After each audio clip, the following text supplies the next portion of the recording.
Have you ever felt haunted, not by ghosts, but by your own thoughts?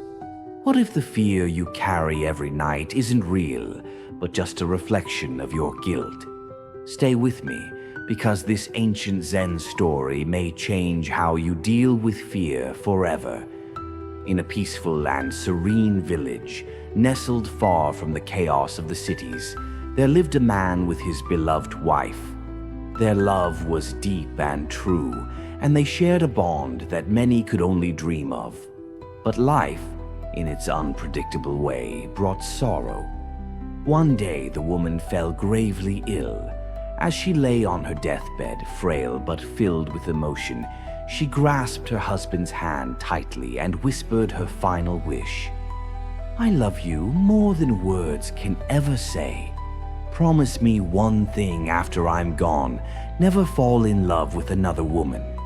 If you do, I will be forced to return and haunt you." The man, broken-hearted and overwhelmed by grief, swore he would never love another. After her death, he honored his promise, retreating into solitude, refusing any romantic connection. For many months he lived alone, wrapped in his sadness, carrying the weight of his vow. But time, as it always does, moved forward.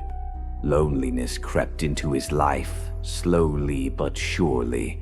One day he encountered a kind, gentle woman. Her presence brought warmth back into his heart. Over time, love blossomed again, and eventually he proposed. For the first time in a long while, he felt a sense of joy and hope for the future. But that very night, something eerie happened. As he lay sleeping, the ghost of his late wife appeared before him. Her face was pale as moonlight, her eyes filled with sorrow and betrayal. "You broke your promise," she said in a cold, distant voice. "I warned you I would return if you loved someone else." From that night forward, the ghost began appearing every evening. She recounted everything he had done with his new fiancée, what they said, what they ate, the smallest whispers they shared. The accuracy of her knowledge shocked him. How could she know every detail so perfectly? The man was consumed by fear. He lost his peace, his sleep, and his sense of reality. The guilt weighed heavy on him, and the haunting felt all too real. Desperate for help, he visited a wise Zen master who lived nearby. He poured out his story, his fear, his confusion. The master listened patiently, his eyes calm and steady. Then he smiled and said, "This ghost is clever indeed, but do not be afraid, I will teach you something." That night, when the ghost appeared again, listing all the moments of the day, the man stopped her gently. "You are powerful and wise," he said. "You know everything about my life. I have no secrets from you, but I ask just one question. If you can answer it, I will end my engagement and live alone forever." Intrigued, the ghost nodded. "Ask your question." The man reached into a large bag of beans and took a random handful, closing his fist tightly. "Tell me, how many beans am I holding right now?" The ghost stared at his hand. Her expression shifted from confidence to confusion. Silence fell. She couldn't answer. In that moment, she vanished, and she never returned again. This story offers a profound lesson on fear, guilt, and the power of our own minds.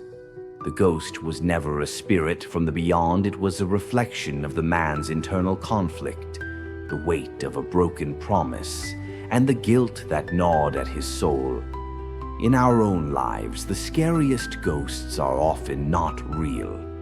They are the voices in our heads, the regrets we hold, and the fears we nurture. The more we feed them with overthinking and anxiety, the stronger they become. The Zen master didn't give the man a weapon to fight the ghost. Instead, he gave him clarity, an understanding that the ghost only knew what the man himself knew. When the man picked up the beans, not even he knew how many he held. And because the ghost was just a mirror of his thoughts, she too was clueless. The illusion broke.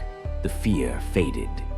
This story is a reminder that the mind can be our prison or our liberation. When we confront fear with calm awareness and logic, when we stop fueling our anxieties with attention, the ghosts vanish. True courage doesn't come from fighting shadows. It comes from understanding them.